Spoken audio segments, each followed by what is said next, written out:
Good morning students. आज की online classes में आपका स्वागत है। स्टूडेंट्स, आज हमारा टॉपिक रहेगा ई लर्निंग।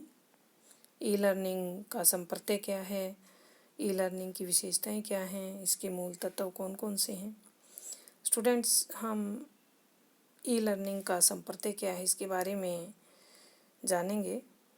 ई लर्निंग से अभिप्राय है इलेक्ट्रॉनिक लर्निंग।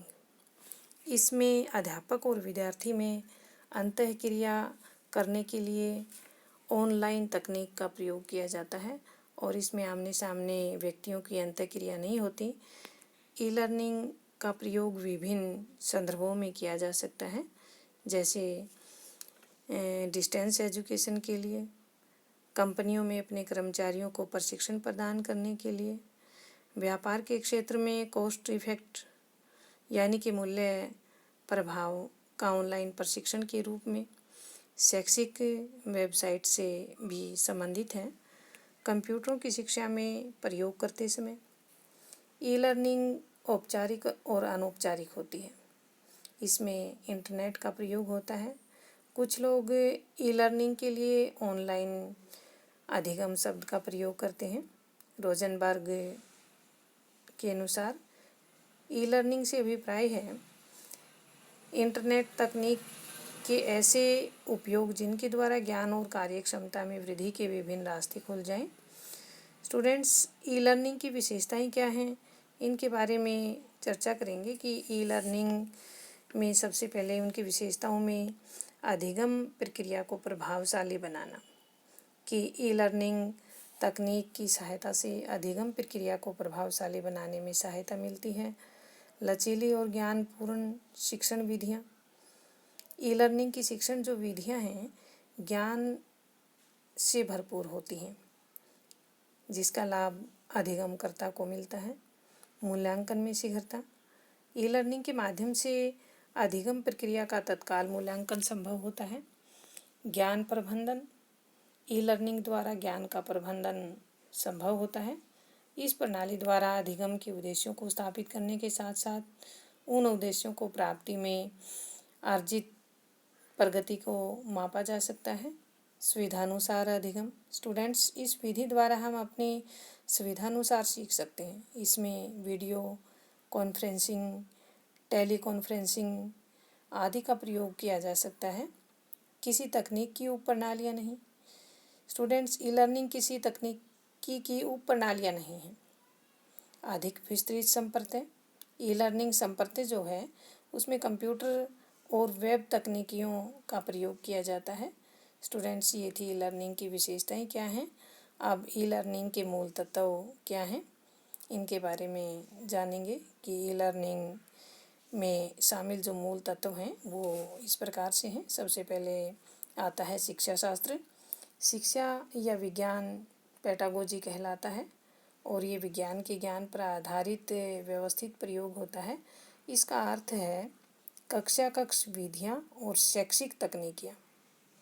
ई लर्निंग में शिक्षण शास्त्र का अपना स्वयं का बहुत महत्व होता है। ये किसी शैक्षिक सामग्री की संरचनाओं अथवा घटकों को परिभाषित करने का प्रयास करता है, जैसे कोई पाठ, बहुविकल्पी प्रश्न, कोई अध्ययन इत्यादि। ये सभी घटक अपने आप में स्वतंत्र होते हैं।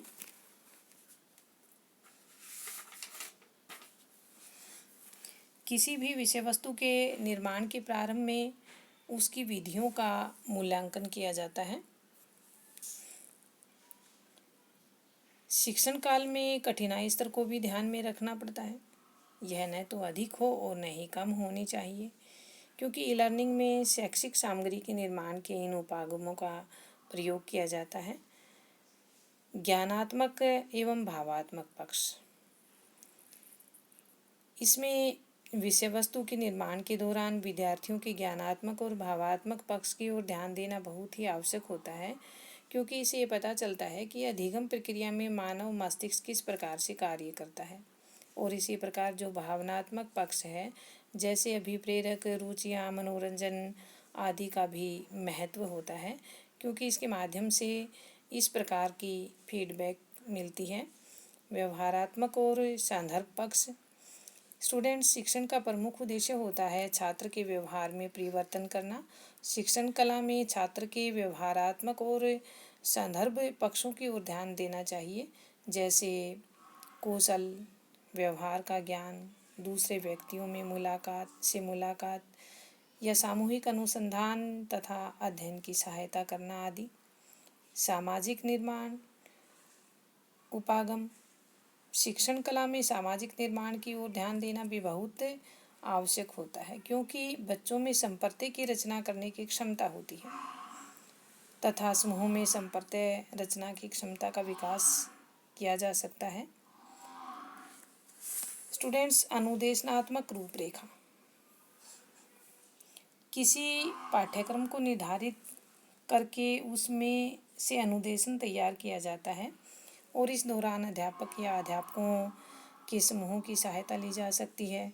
जैसे ई लर्निंग के पाठ्यक्रम की रूपरेखा तैयार करने के लिए विद्यार्थियों के स्तर पर भी ध्यान देना बहुत आवश्यक है, क्योंकि पाठ्यक्रम की जब रूपरेखा तैयार की जाती है तो बच्चों का जो स्तर होता है उसके अनुसार ही पाठ्यक्रम की रूपरेखा तैयार होनी चाहिए। अन्यथा बच्चों के लिए अगर उसके स्तर के अनुसार पाठ्यक्रम नहीं होगा तो उसके लिए दुरूह हो जाएगा।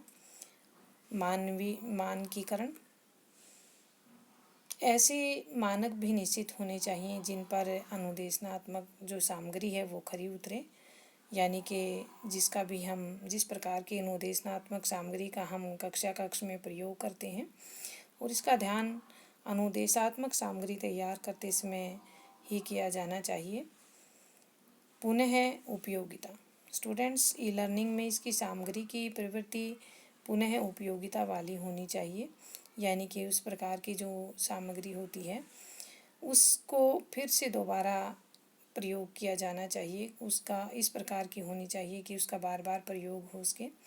ई लर्निंग को अनुदेशनात्मक या शैक्षिक जो सामग्री है उसके अनुसार उसे छोटे छोटे भागों में बांटा गया है, जिसका प्रयोग विद्यार्थी बार बार कर सकते हैं। ये सभी हिस्सों या भागों में क्रमबद्ध तरीके से व्यवस्थित किया गया होता है। स्टूडेंट्स, ये था आज का हमारा टॉपिक ई लर्निंग, यानी कि इसकी विशेषताएं क्या हैं, इसके मूल तत्व क्या हैं, ई लर्निंग का संपर्क क्या है, इन सब के बारे में हमने आज चर्चा की। तो आज का स्टूडेंट्स हमारा टॉपिक यहीं समाप्त होता है। तब तक के लिए thanks and have a good day.